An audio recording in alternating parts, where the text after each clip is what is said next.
이사야서 66장 1절에 이렇게 시작하죠. 여호와께서 이와 같이 말씀하시되 하늘은 나의 보좌요 땅은 나의 발판이니 너희가 나를 위하여 무슨 집을 지으랴 내가 안식할 초소가 어디랴. 이 말씀을 들으면 딱 상상이 되죠. 이런 그림도 제가 인터넷에서 본 적이 있는 것 같은데 광활한 우주를 이렇게 어떤 보좌에 딱 앉아가지고 계시는 그 예수님의 모습을 본 적이 있거든요. 마치 그걸 보는 것 같아요. 하늘을 보좌 삼고 땅을 발판으로, 발등상으로 삼으시는 그 하나님께서는 결국은 시 공간을 초월하시는 분이시고, 하나님은 어떤 장소에 딱 우리가 거기에 들어가 있어야 하실 분이 아니라는 거죠. 하나님은 이런 오늘 말씀처럼 나를 위하여 무슨 집을 너희들이 짓느냐, 내가 안식할 처소가 어디냐. 하나님은 어디나 계시는 분이고 하나님은 어디에 갇혀 있을 수 있는 분이 아니라는 것이죠. 성전에만 하나님은 국한되어서 머물러 계시는 분이 아니라는 것입니다. 하나님께서 왜 이런 이야기를 하셨을까요? 이제 3절 이하에 보면은 그들이 하나님의 성전에 나와서 이스라엘 백성들이 제사를 드리는데 그 제사를 하나님이 받으시지 않는다는 거예요. 근데 이스라엘 백성들은 착각을 한 거죠. 삶에서는 자기 멋대로 살고 하나님의 교회에 나와서는 제사를 드린다고 나왔던 거예요. 그리고서 그들이 하는 생각은 내가 예배를 드렸으니 하나님이 내 죄를 다 용서해 주고 또 내가 예배를 드렸으니 일주일에 한 번 나가는 그 예배를 통해서 우리는 그냥 안정감을 누린다는 거예요. 근데 결국은 그 안정감은 원수가 주는 안정감이죠. 거짓된 평안에 빠져서 나는 예배를 드렸으니 됐다, 이걸로 만족한다, 이런다는 거예요. 하나님 그렇지 않다는 것입니다. 하나님은 성전에만 있어서 우리 예배를 받으시는 것이 아니라 우리의 삶의 영역 어느 곳곳에서 하나님은 영광을 받으신다는 거예요. 그러니까 우리 신앙의 말씀에 보면은 먹든지 마시든지 무엇을 하든지 하나님께 영광을 올리드리는 삶을 살아라라고 말씀하고 있잖아요. 하나님은 어디서나 계시고 그렇기 때문에 우리는 삶의 예배를 진정한 예배자로 살아가야 된다는 것이죠. 그런 진정한 예배자가 어떠한 사람이냐 하는 것을 하나님께 직접 우리들에게 말씀해 주고 있는데요. 2절 말씀을 보겠습니다. 우리 함께 읽을까요? 시작. 나 여호와가 말하노라 내 손이 이 모든 것을 지었으므로 그들이 생겼느니라. 무릇 마음이 가난하고 심령에 통회하며 내 말을 듣고 떠는 자 그 사람은 내가 돌보려니와. 아멘. 이스라엘 백성은요 택한 민족입니다. 하나님께서 택했다. 그래서 선민이라고 하잖아요. 하나님이 택한 민족. 그래서 이스라엘은 자부심이 많았어요. 사실 진짜 엄청난 복이죠. 그 많은 민족 중에서 하나님께서 이스라엘을 택하셨으니 얼마나 큰 복입니까? 근데 그들이 복을 받았음에도 불구하고 복을 누리지 못하는 것이죠. 마치 저와 여러분도 예수님을 믿은 것이 얼마나 큰 기적이고 대단한 일입니까? 가문의 영광의 영광이죠. 근데 이 복을 받은 건 확실하지만 중요한 것은 우리가 그 복을 진정으로 누리고 있느냐, 이것이 문제라는 것입니다. 이 말씀은 마음이 가난한 자라는 말, 그리고 심령에 통회한다는 말, 내 말을 듣고 떠는 이 말씀을 볼 때 생각나는 말씀이 문득 있는데, 예수님께서 팔복을 가르치시면서 이야기해 주셨던 게 딱 생각났어요. 마태복음 5장 말씀인데 거기 보면 거기서도 복 있는 사람은 이러면서 8가지로 나열을 하잖아요. 예수님께서 마음이 심령이 가난한 자는 복이 있다라고 하듯이 오늘 마음이 가난한 자, 이 하나님이 마음이 가난한 자를 하나님은 찾고 계신다는 거죠. 진정한 예배자라는 것입니다. 마음이 가난하다는 게 무엇인가 우리가 많이 알겠지만 심령이 가난한 자는 헬라어로 푸토코스라고 해요. 푸토코스가 원어의 뜻을 보면 2가지 의미가 있다고 나와 있더라고요. 첫 번째는 3, 4일 동안 엄청 굶은 목말라 있는 상태를 말하는 거예요. 너무나 목이 마르니까 막 뭐라도 먹고 싶은, 그래서 그 갈급한 마음을 표현한 것이 푸토코스라고 해요. 가난한 마음, 심령이 가난한 거. 2번째는 자식을 잃은 부모의 마음이라고 하더라고요. 자식을 잃어버리면 아무리 내가 소극적이어도 내가 가다 잊어버리면 놀이동산이나 이런 사람 붐빈 곳에 잊어버리면 뭐 당황하고, 그러면서 내성적이었던 사람이 여러 사람한테 물어볼 거 아니에요. 아들 이렇게 생겼고 막 묘사를 하면서 키는 얼마나고 얼굴에 점이 있고 뭐 계속 묘사하면서 붙들면서 이야기할 거란 말이에요. 왜요? 나는 그런 성격이 아닌데 내 아들이 너무나 귀하고 사랑하니까 그 아들을 찾는 마음으로 뭐 막 눈물 흘리면서 막 찾겠죠. 인사불성이 돼서. 그게 가난한 마음이라는 거예요. 우리 성경을 보면요, 하나님 나를 찾는 자는 살리라, 나를 찾으라 이런 말씀이 이사야에서도 보니까 몇 번 엄청나게 많더라고요.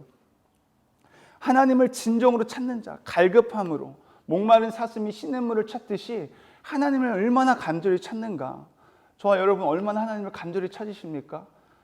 내 삶의 일상에 찌들려서 그것에 생각하고 다른 것에 빠지고 우리가 계획하고 생각하는 모든 것이 하나님을 생각하고 하나님을 찾기보다는 나의 어떻게 하면 잘 살까? 어떻게 하면 내 자녀가 잘 될까? 뭐 이런 생각 많이 하지 않습니까? 내가 얼마나 하나님의 말씀 가운데 즐거워하고 기뻐하는, 지난주에도 이야기했지만 내가 하나님을 찾기를 얼마나 즐거워하고 하나님을 가까이 머물러 있기를 얼마나 즐거워하고 하나님을 아는 것에 대해서 얼마나 즐거워하는가라는 생각을 해보면 내가 하나님을 찾지 않았구나 라는 것이 절로 나올 수밖에 없을 것입니다. 하나님은 진정한 예배자를 찾으시는데 마음이 가난한 그 한 사람을 지금도 찾고 계시고 지금 하나님께서는 그 사람을 향해서 말씀하고 있어요. 내가 여기 있노라. 내가 여기 있노라. 내가 너가 물어볼 때 내가 너에게 답해줄 네 질문에 대한 답을 내가 해주려고 지금 준비 중이다. 내게 물어라. 네가 지금 날 찾을 때 내가 여기 있다고 발견되려고 준비하고 있으니까 나를 좀 찾으라. 그러면서 우리 곁에서 항상 가까이 내가 여기 있노라라고 말씀한다고 65장 말씀에 그 이전의 말씀에 보니까 나오더라고요. 여러분, 저와 여러분 하나님을 간절히 찾기를 바랍니다. 그때 하나님께서는 너희가 살리라고 말씀하고 계세요. 하나님은 거짓이 없으신 분이시고 변개치 아니하시는 분이고 실수가 없으신 하나님의 말씀 저희들의 마음판에 새겨서 듣고 그 하나님을 더욱더 가난한 마음으로 찾기를 소망합니다. 심령에 통회하는 사람 또 하나님이 진정한 예배자라고 해요. 심령에 통회하는 사람, 하나님께 회심하는 사람이거든요. 하나님께 돌이키는 사람, 여호와께 돌이키는 사람은 어떤 사람일까요? 내가 죄인이라는 것을 아는 사람은 여호와를 필요로 하고 예수님을 찾을 수밖에 없게 된다는 거죠. 그렇게 되면은 내 생각, 내 소견에 옳다고 생각했던 것들을 다 버리고 나의 길을 다 버려버리고 내 생각, 불의했던 생각들 다 버리고 내가 여호와께 돌이키게 된다는 것이에요. 그렇게 하나님 앞에 매일같이 자복하고 통회하는 사람, 그 사람이 진정한 예배자라는 것입니다. 결국 겸손한 사람은 하나님을 찾을 수밖에 없고 겸손한 사람은 그 바로 말씀에 이어지듯이 하나님의 말씀을 듣고 떠는 사람이라는 것이죠. 이 땅에 얼마나 하나님을 경외하지 않는 사람, 하나님을 두려워하지 않는 사람이 많은 것 같아요. 많은 사람들이 하나님은 사랑의 하나님이다. 왜 두려워하냐? 하나님은 무서운 분이 아니야. 근데 아닙니다. 물론 사랑의 하나님이지만 하나님은 사랑과 공의의 하나님이라고 성경은 기록되어 있습니다. 그렇기 때문에 하나님 우리를 사랑하지만 하나님의 그 공의 앞에서 우리가 두렵고 떨림으로 그 말씀을 받아야 된다는 것이죠. 그래서 하나님 떨지 않으면 어떤 현상이 일어나면 자기가 합리화하면서 신앙생활을 하게 돼요.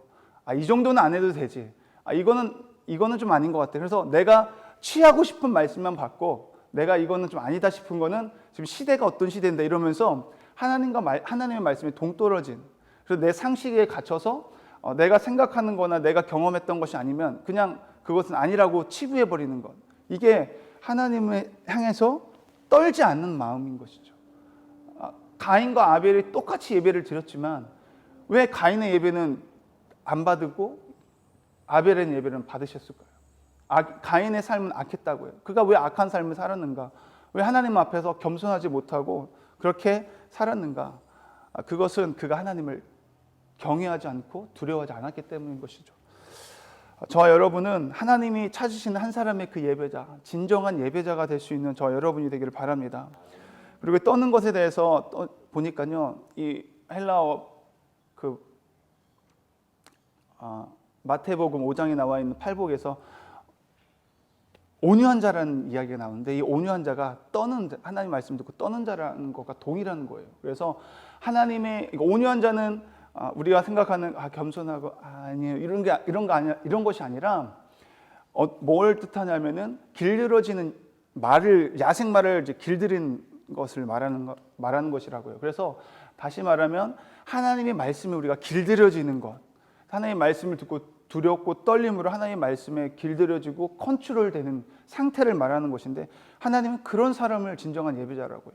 일주일에 한 번 교회에 오는 것으로 만족하면서 나는 구원을 받았다 이런 거짓 평안에 머물러 있는 것이 아니라, 매 순간에 하나님의 말씀에 대해서 두렵고 떨림으로 오늘도 그렇게 말씀대로 살아가지 못했다면은 내가 하나님 앞에서 다시금 통회하고 자복하면서 나는 역시 하나님밖에 없습니다. 하나님만 찾고 구하고 필요로 하는 사람, 그 한 사람을 지금도 하나님 찾으신다는 거죠.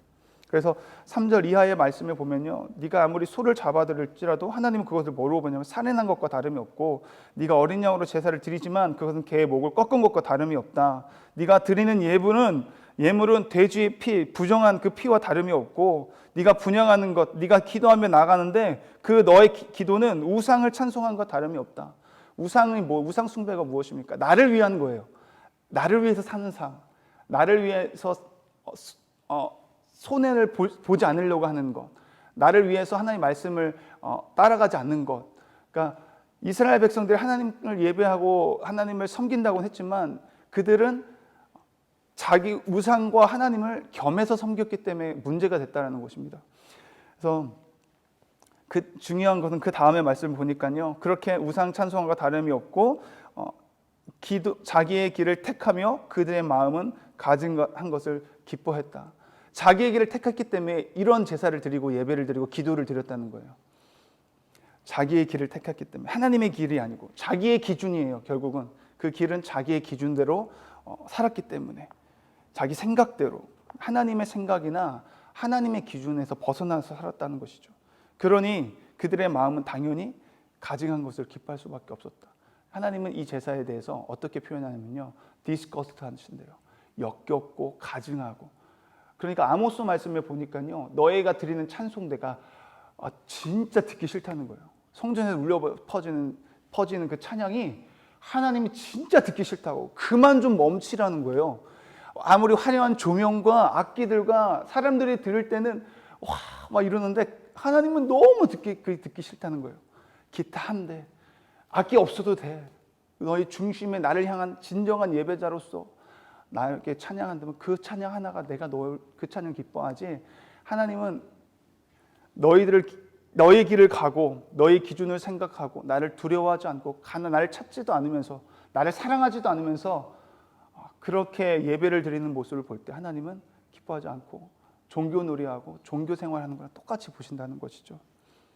하물며 말라기에서 1장 10절 말씀을 보니까요, 놀라운 게 내가 성전문을 닫았으면 좋겠다, 성전문을 닫을 자가 있으면 좋겠다, 이렇게까지 표현하시더라고요. 놀랍지 않습니까? 그 말씀을 보는데 그런 생각이 들더라고요. 이 코로나 시대에 성전문을 닫은 이래가 없는데 어떻게 이렇게 했을까? 하나님이 닫으신 건 아닐까? 너희들의 예배가 너무나 가증하고 내가 역겨워서 보기가 싫다라는 마음으로 하나님이 코로나를 허락하신 건 아닐까라는 생각을 조금 하게 됐습니다.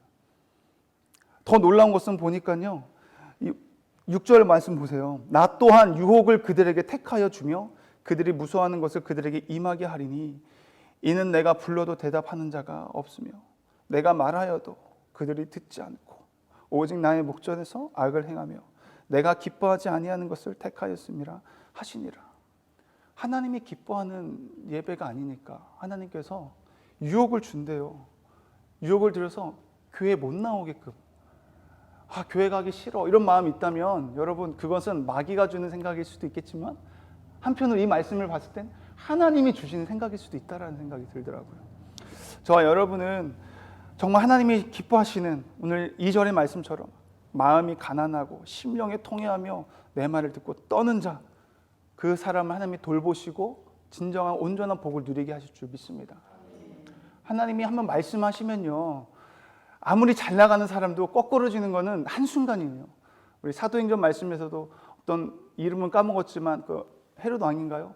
자기가 신처럼 빛난 옷을 입고 사람들이 경배를 하지만 그 질병 하나, 가장 약한 그 하나가 때문에 죽어버리잖아요. 느부갓네살 왕도 마찬가지죠. 바벨론 왕 느부갓네살 왕이 역대 엄청난 위대한 왕에 꼽힌다고 해요. 아무리 권력을 가지고 있었고 전쟁을 하는 것마다 이겼던 그 사람이라 할지라도 하나님의 한마디를 때문에 짐승과 같이 됐다고 하잖아요. 그 이후에 그가 어떻게 해요? 하나님을 인정하고 어린 15살밖에 안 되는 다니엘 앞에 엎드렸다니까요. 이런 일이 어떻게 일어날 수 있습니까? 하나님 말씀 한마디면 된다는 거예요. 반대로 생각하면 어떻게 돼요? 하나님 말씀 한마디면 우리를 회복하는 것은 한순간이라는 것입니다. 그 말씀이 회복에 대해서 오늘 7절 이하에서 계속 나오잖아요. 7절을 보니까요. 시온은 진통을 하기 전에 해산하며 고통하기 전에 나마를 낳으니, 자식을 낳는다는 건데 이게 말이 안 되잖아요. 우리 상식으로는 진통을 해야지 그 이후에 아이가 나고 해산의 고통이 있어야지 아기가 나마가 나는 게 당연한 건데 하나님 우리 상식을 뛰어넘으시는 분이십니다. 결국은 하나님의 개입하신다면 하나님의 특별한 일들을 우리 인생 가운데 일으킬 수 있는 분이시라는 거죠. 9절 하반절에 보면요, 너의 하나님이 이르시되 나는 해산하게 하는 이인즉 어찌 태를 닫겠느냐 하시니라. 하나님은 생명의 주관자가 되신다는 것입니다. 하나님이 태를 닫으시면 닫을 수 있고 하나님이 태를 열면 열을 수 있으신 분이 하나님이시라는 사실이죠. 생명의 결정권자가 하나님이 되신다는 것입니다. 하나님의 말씀 한마디면은 시온이 회복되는 거, 이스라엘 백성이 회복되는 건 한순간이라는 거예요. 그래서 그 이후의 말씀을 보니까요, 계속해서 예루살렘을 사랑하는 자들이여 다 그 성읍과 함께 기뻐하라, 다 그 성과 함께 즐거워하라, 계속 함께 즐거워하라.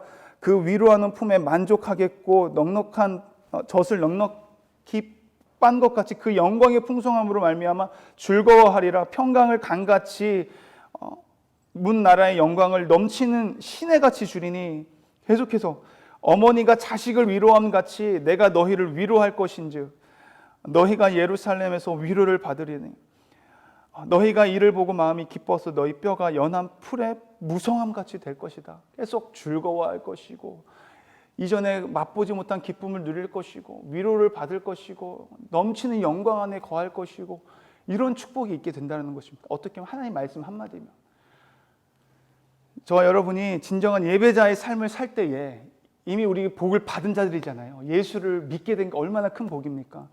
근데 하나님께서는 거기서만 머무는 것이 아니라 더 큰 복을 누리기를 원하신다는 것이죠. 저와 여러분이 정말 오늘 하루도 살아갈 때에 심령이 가난한 자, 푸토코스, 하나님을 그렇게 찾기를 바랍니다. 목마른 사슴처럼.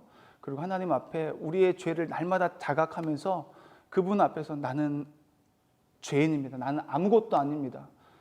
주님 아니면 나는 아무것도 아닙니다. 주님이 필요합니다. 그렇게 주님 앞에 엎드리고 또 그런 마음으로 하나님 말씀을 받고 떠는 자, 온유한 자, 하나님의 말씀에 통제되고 하나님의 말씀이 길들여지고 그렇게 하나님의 말씀에 반응할 수 있는 저와 여러분이 될 수 있기를 바랍니다. 기도하시겠습니다. 하나님 아버지 감사합니다. 오늘도 하나님의 생명의 말씀을 우리에게 이 하루의 첫 시간에 허락하여 주심을 감사합니다. 하나님 오늘 이 말씀을 저희가 붙들겠습니다.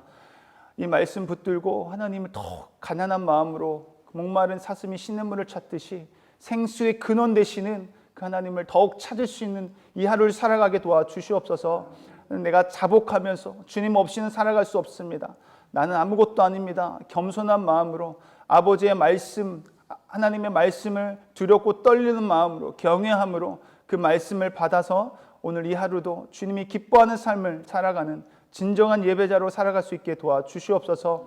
우리의 힘으로 할 수 없어서 오늘 이 아침에도 말씀을 의지하며 또 기도하며 주님 앞에 부르짖고 나아갑니다. 하나님 주님 만남만 할 때에 하나님을 찾으라고 하였사오니 오늘이 그날이 되게 도와주시고 가까이 있을 때 하나님 부르짖으라 하였사오니 오늘 주님께 부르짖으며 이 아침 나아갈 때에 이 새벽에 하나님의 주시는 온전한 평강과 또 즐거움과 기쁨과 위로와 소망과 영광이 넘치는 시간 될 수 있도록 주님 우리를 인도하여 주시옵소서. 이 시간 예수님의 이름으로 감사드리며 기도드렸습니다. 아멘.